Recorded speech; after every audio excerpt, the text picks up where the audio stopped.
देखो प्रश्नावली 13.2 का दूसरा सवाल है। इस सवाल में हमें क्या ज्ञात करना है? बहुलक ज्ञात करना है। और बहुलक वाला सवाल ऐसा सवाल है जो हर साल बोर्ड के पेपर में आता है। ठीक है, तो सबसे पहले देख लेते हैं प्रश्न में क्या लिखा हुआ है। निम्नलिखित आंकड़े 225 बिजली उपकरणों के प्रेक्षित जीवन काल। ठीक है, प्रेक्षित जीवन काल किसके अंदर है? टाइम हमें दे रखा है घंटों में। तो प्रेक्षित जीवन काल की सूचना देते हैं। तो इस सारणी में हमें क्या दे रखा है? दो कॉलम दे रखे हैं। पहला कॉलम है जीवन काल घंटों में और दूसरा बारंबारता। ठीक है, और इस सारणी की सहायता से हमें क्या करना है? उपकरणों का बहुलक जीवन काल ज्ञात कीजिए। तो सबसे पहले इस सारणी को समझ लेते हैं। देखो इस सारणी में हमें क्या दे रखा है?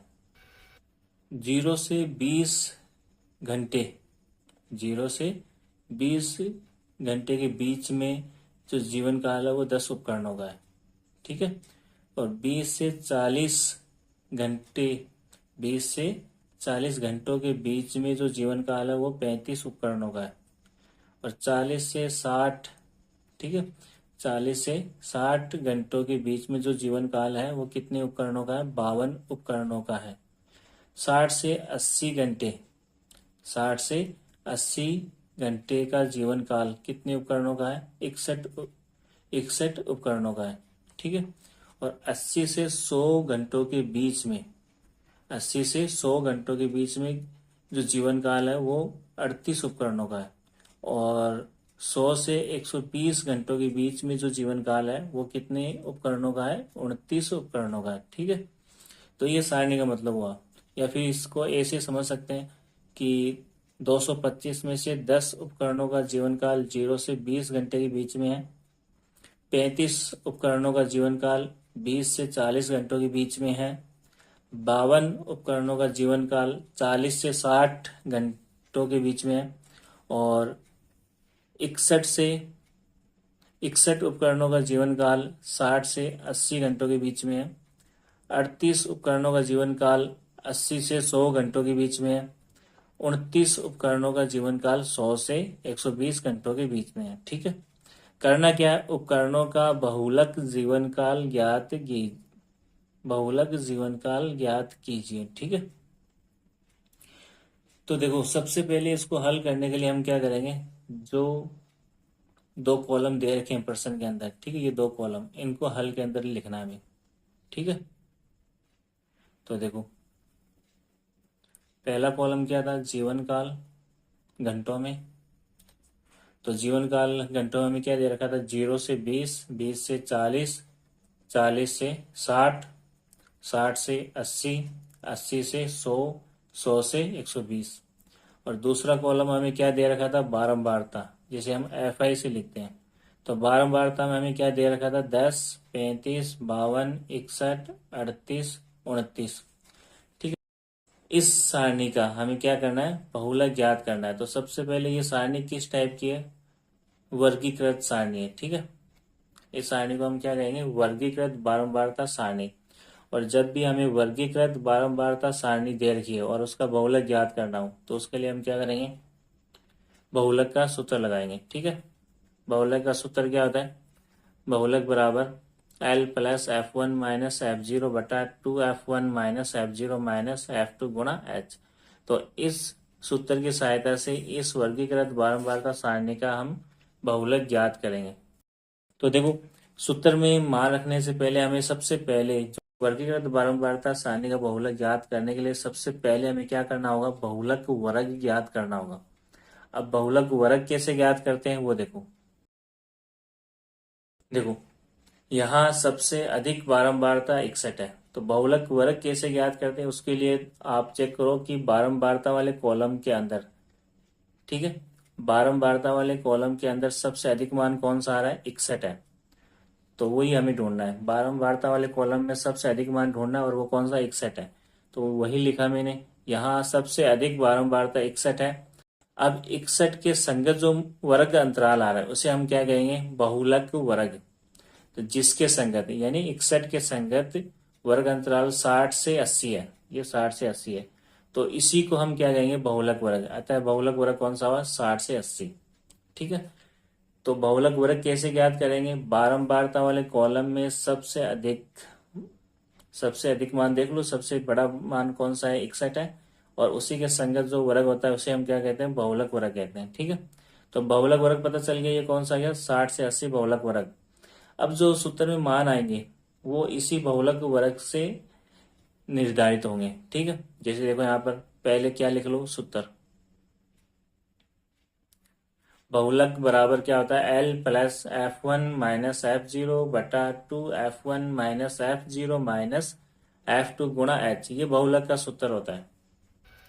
ठीक है, अब हमें करना क्या है, इस सूत्र के अंदर मान रखना है। तो मान कैसे रखेंगे, एल का मान कौन सा होगा, एच का मान क्या होगा, F1 F0 F2 का मान क्या होगा, उसके लिए हमें बहुलक वर्ग की जरूरत पड़ेगी। और बहुलक वर्ग कौन सा आ रहा था, 60 से 80। ठीक है,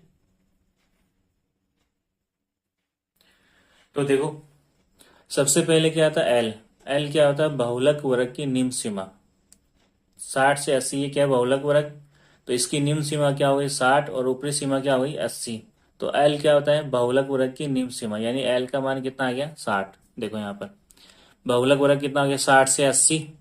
निम्न सीमा एल का मान कितना आ गया, 60।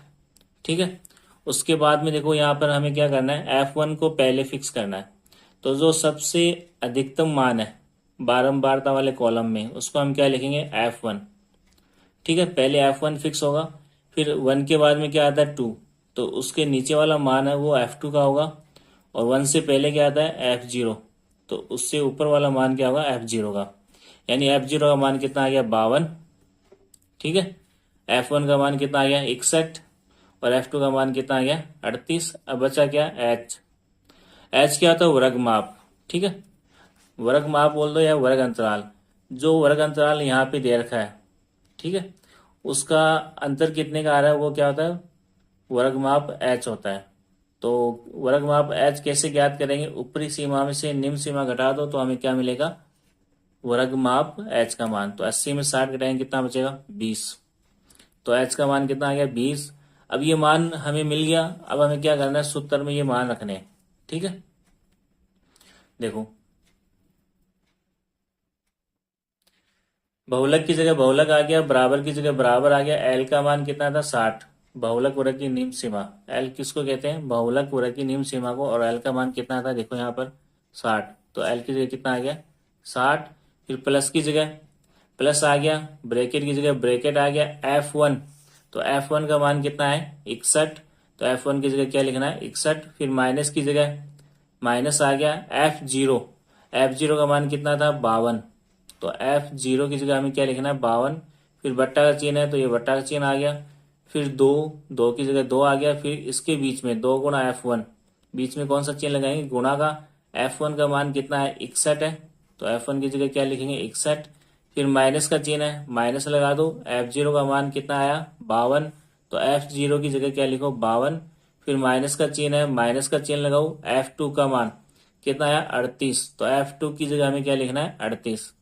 ब्रैकेट बंद कर दो, गुणा की जगह गुणा। और H का मान कितना था, H का मान कितना था, 20। तो H की जगह क्या लिख दो, 20। ठीक है, तो पहले हमें क्या करना है, बहुलक वर्ग याद करना है, सारणी बनानी है। सारणी बनाने के बाद में बहुलक वर्ग याद करना है, उसके बाद में बहुलक का सूत्र लिखना है।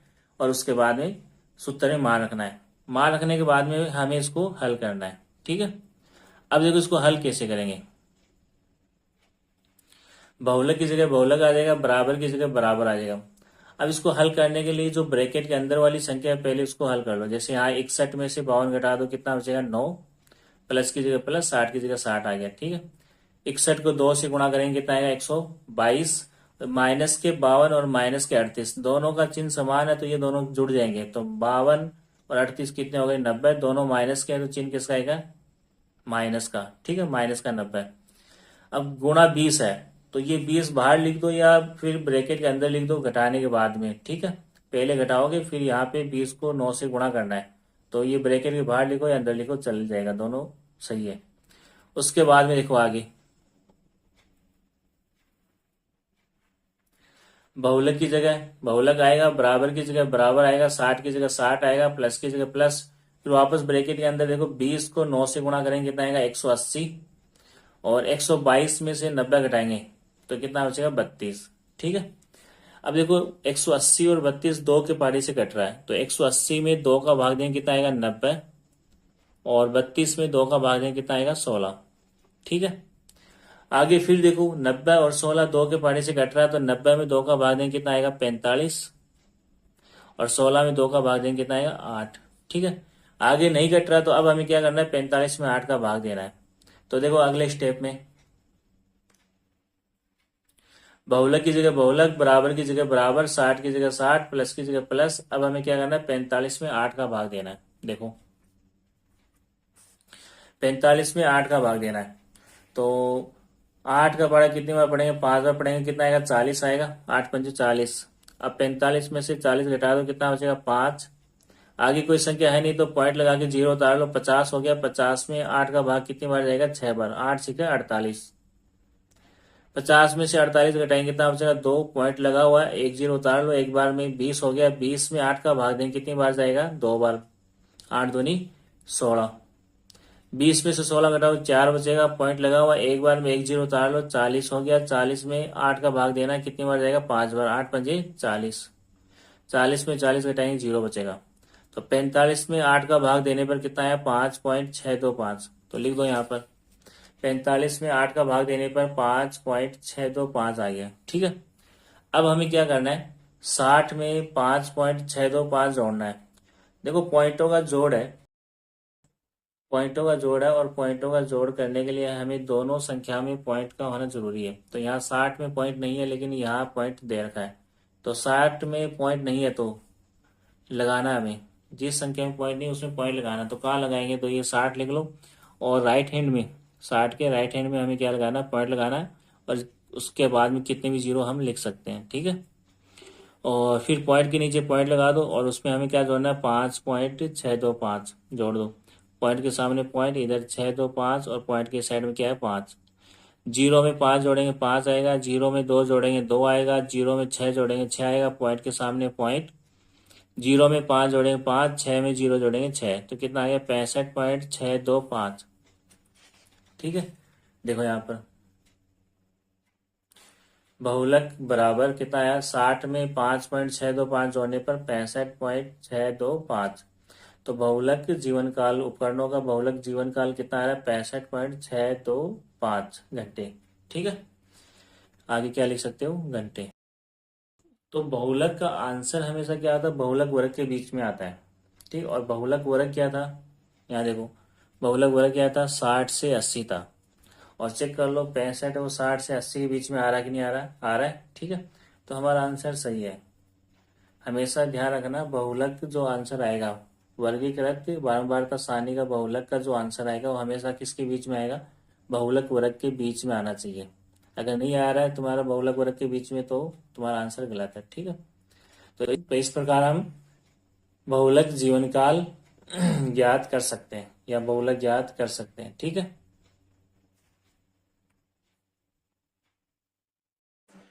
कक्षा 10 की गणित का अध्याय 13, नाम क्या है सांख्यिकी। तो सबसे पहले हम बात करेंगे महत्वपूर्ण सूत्र की। इस प्रश्नावली में, इस अध्याय में काम में आने वाले महत्वपूर्ण सूत्र कौन कौन से हैं उसकी बात करेंगे हम।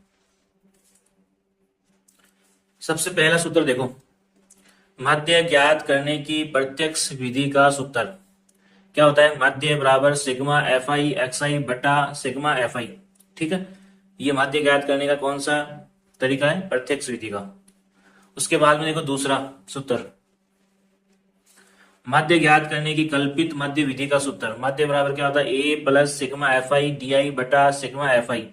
ये कल्पित माध्य विधि से माध्य ज्ञात करने का सूत्र है, जहां पर डी आई का मतलब क्या होता है, डी आई बराबर एक्स आई माइनस ए, और ए का मतलब क्या होता है कल्पित माध्य। ठीक है, उसके बाद में देखो आगे तीसरा सूत्र कौन सा है, माध्य ज्ञात करने की पग विचलन विधि का सूत्र।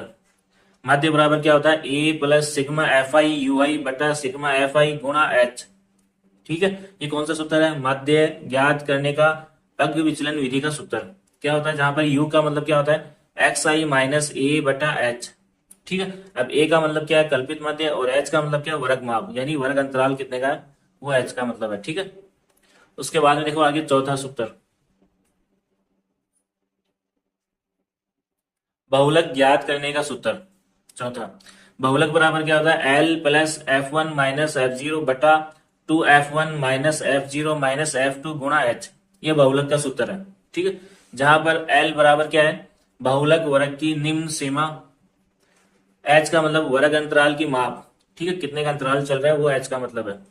एफ वन का मतलब बहुलक वर्ग की बारंबारता, एफ जीरो का मतलब बहुलक वर्ग से ठीक पहले वर्ग की बारंबारता, और एफ टू का मतलब क्या होता है, बहुलक वर्ग के ठीक बाद में आने वाले वर्ग की बारंबारता। ठीक है, ये बहुलक का सूत्र हो गया। इसके बाद में देखो अगला सूत्र कौन सा है, माध्यक ज्ञात करने का सूत्र। पांचवा, माध्यक ज्ञात करने का सूत्र। माध्यक बराबर क्या होता है, एल प्लस एन बटा दो माइनस सी एफ बटा एफ गुणा एच। जहां पर एल क्या है, माध्यक वर्ग की निम्न सीमा, एन प्रेक्षणों की संख्या, एन का मतलब क्या होता है, प्रेक्षणों की संख्या, और सी एफ का मतलब माध्यक वर्ग से ठीक पहले वाले वर्ग की संचयी बारंबारता। एफ का मतलब क्या होता है, माध्यक वर्ग की बारंबारता, और एच का मतलब वर्ग माप, यानी वर्ग अंतराल कितने का है वो एच का मतलब होता है। उसके बाद में देखो अगला सूत्र, माध्य बहुलक और माध्यक में संबंध। माध्य बहुलक और माध्यक में संबंध, देखो 3 गुणा माध्यक बराबर क्या होता है, बहुलक प्लस 2 गुणा माध्य। ये माध्यक बहुलक और माध्य में संबंध होता है। 3 गुणा माध्यक बराबर बहुलक प्लस 2 गुणा माध्य। उसके बाद में देखो 7वां सूत्र, वर्ग चिन्ह। वर्ग चिन्ह का मतलब यहाँ पर क्या, मध्यमान, इसको मध्यमान भी बोल सकते हैं। तो वर्ग चिन्ह निकालने का सूत्र क्या होता है, ऊपरी वर्ग सीमा प्लस निचली वर्ग सीमा बटा 2। ये मध्यमान या वर्ग चिन्ह निकालने का सूत्र होता है। उसके बाद में देखो छोटी क्लास में हमने ये भी पढ़ा है, माध्य का सूत्र ऐसा भी होता है, प्रेक्षणों का योग बटा प्रेक्षणों की संख्या। इसको भी हमें ध्यान में रखना है। उसके बाद में देखो आगे, अवर्गीकृत आंकड़ों का माध्यक ज्ञात करने के लिए पहले प्रेक्षणों के मानों को आरोही क्रम में व्यवस्थित करते हैं। उसके बाद में हम चेक करते हैं प्रेक्षणों की संख्या कितनी है। यदि n यानी प्रेक्षणों की संख्या विषम हो तो माध्यक कैसे निकालेंगे, n प्लस 1 बटा 2वां प्रेक्षण। ठीक है, कब, जब n यानी प्रेक्षणों की संख्या विषम हो, और जब प्रेक्षणों की संख्या सम हो तो माध्यक कैसे निकालेंगे, माध्यक बराबर n बटा 2वां और n बटा 2 प्लस 1वां प्रेक्षण, इन दोनों प्रेक्षणों के मानों का औसत निकालते हैं तो हमें क्या मिलेगा, माध्यक। यानी इसको हम ऐसे भी लिख सकते हैं, कैसे, देखो यदि पदों की संख्या या प्रेक्षणों की संख्या क्या हो, यानी n का मान क्या हो, सम हो, तो हम क्या निकालते हैं, माध्यक कैसे निकालते हैं, n बटा 2वां पद प्लस n बटा 2 प्लस 1वां पद बटा 2। ठीक है, ये होता है माध्यक निकालने का सूत्र। ठीक है, जब अवर्गीकृत आंकड़े दिए हुए हों। और बहुलक कैसे निकालते हैं, अवर्गीकृत आंकड़ों का बहुलक कैसे निकालेंगे, जो संख्या सबसे अधिक बार आ रही है वो क्या होता है, बहुलक होता है। और माध्यक का मतलब बीच में आने वाली संख्या। ठीक है।